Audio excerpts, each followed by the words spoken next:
Hi, this is Charlotte Blake, founder of LALex Estates and broker associate of Keller Williams Larchmont. I'm here in Windsor Square in the greater Hancock Park area of Los Angeles at the Dorothy Chandler Estate. It's on the market now for a little under $13 million. Let's take a look around. This house is one of the long-established properties in Windsor Square. Built in 1913, it's close to 10,000 square feet on a lot just under 36,000 square feet. It's both a Los Angeles Historic Cultural Monument and part of the Windsor Square HPOZ.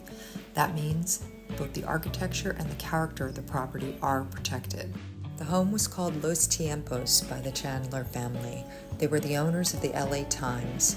Over the years, it picked up the nickname the White House of the West. That came from the numerous presidential visits. Kennedy, Nixon, Eisenhower, and Johnson all spent time here. This house played a consistent and steady role in the civic and cultural life of Los Angeles during the mid-20th century.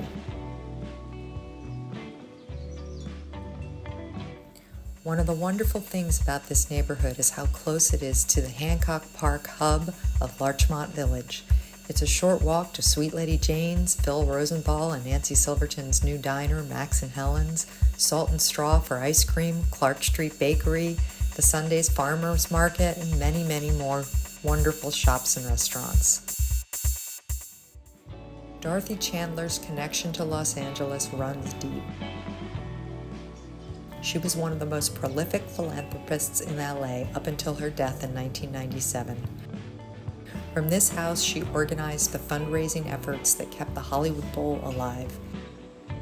She also led the creation of the Music Center downtown, including the Pavilion bearing her name.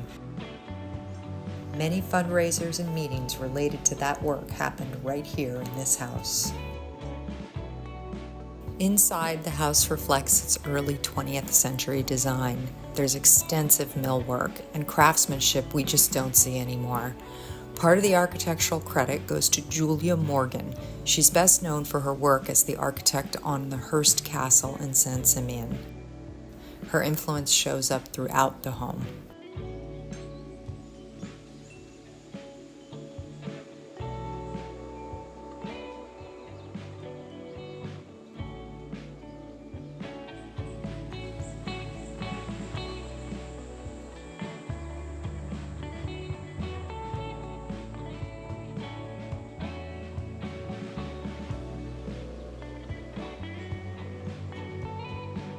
The service areas reflect the way the house functioned back in the day when it was built, to a certain extent, with the maid's quarters off the kitchen area, the scullery also off the kitchen, but they've clearly been updated over the years to reflect a more open and modern kitchen flow.